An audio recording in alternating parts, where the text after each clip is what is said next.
talaga ang dapat na mahalin.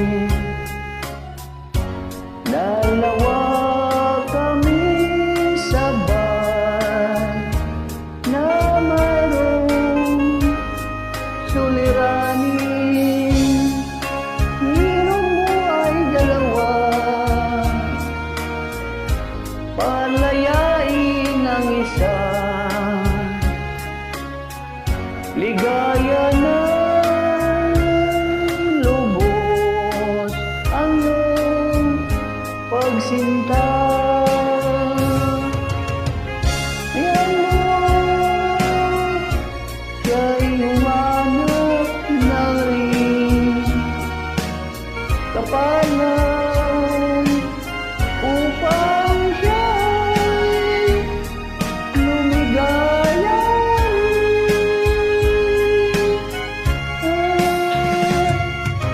Kung magkagayon, ligaya na kami. Di tulad ngayon, dalawa kaming api.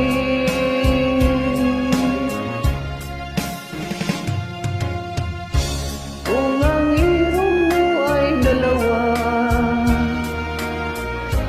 palayain ang isa.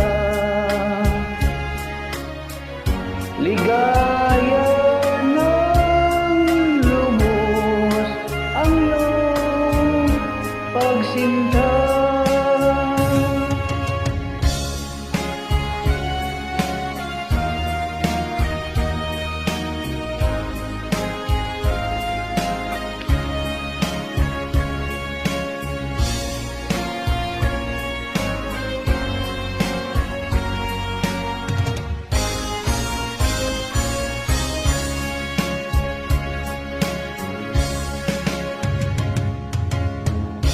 Kung ang hirong mo ay dalawa,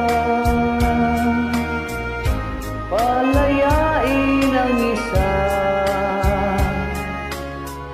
Ligaya ng lubos ang iyong pagsinta. Ligaya ng lubos ang iyong pagsinta.